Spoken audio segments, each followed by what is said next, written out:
Hey everybody, this is your Right Geek and Honorary Man King here with another video.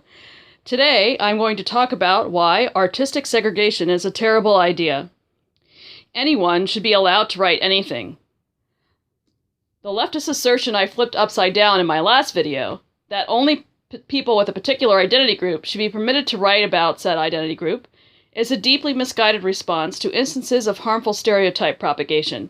It should be replaced with an attitude that encourages cross-cultural engagement, communication, and research, and refrains from punishing creators who are reaching out in good faith. Regular listeners have probably heard me make some of these arguments before, but let me talk about them all in one place for the sake of convenience. First of all, there is no such thing as an insert group here voice. A group can have a common history, but how each member of that group interprets that history and experiences the present moment is thoroughly individual and dependent on many factors, including one's family life, social class, education, age, etc. Thus, the best any one member of a group can do is lift up his, her, or their particular voice, which can add to our overall understanding of that group, but certainly can't speak for all. Indeed, to presume that a so-called brown author can represent all brown people, or that a trans author can represent all trans people, or that a gay author can represent all gay people, is to repeat the mistakes of yesterday's bigots. Members of groups are not interchangeable. Secondly, apparent insiders are not necessarily more accurate in their depictions than apparent outsiders.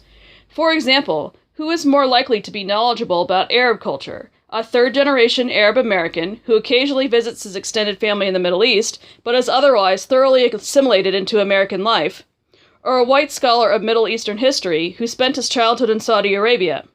According to the DIE ideologues, the first writer is the obvious choice, but that's ridiculous. Based on my own observations, if the third-generation Arab American is college-educated, middle-class, and a millennial or Zoomer, the probability approaches 1 that he will be desperate to Disneyfy the culture to which he has, at best, a tenuous connection, attributing to that culture notions that will strike present-day Arabs as utterly foreign.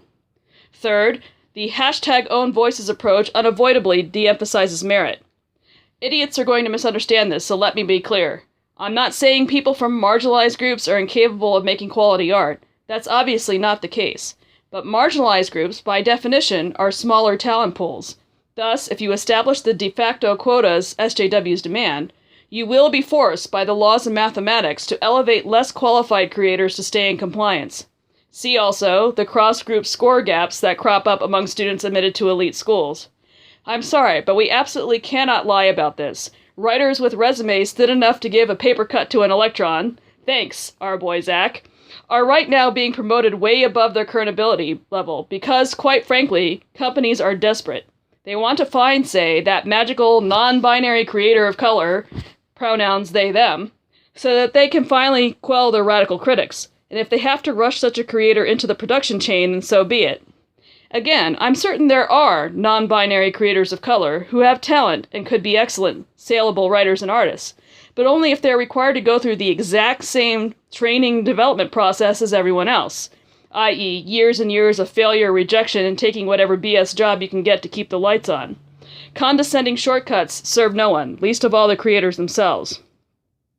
Lastly, true artists don't want to be pigeonholed. I've heard the same thing time and time again from dissonant, marginalized creators. They feel like they're being shoved into a diversity ghetto, and they're all getting sick of it. And personally, I think they're 100% correct to be annoyed. It's a huge insult to, for instance, relegate Christopher Priest to your black characters after he's successfully written and edited books featuring white characters. I bet if I actually did open that publishing company I talked about the other day, I'd be flooded with submits from minority authors desperate to explore Russian folklore, or something similarly white. Because as it turns out, these people are human beings who, like other human beings, hate being controlled. No, stop this artistic segregation nonsense. Embrace the cause of freedom, individualism, and comity instead. Thank you for listening. I will speak to you again on Thursday about Earthworm Jim.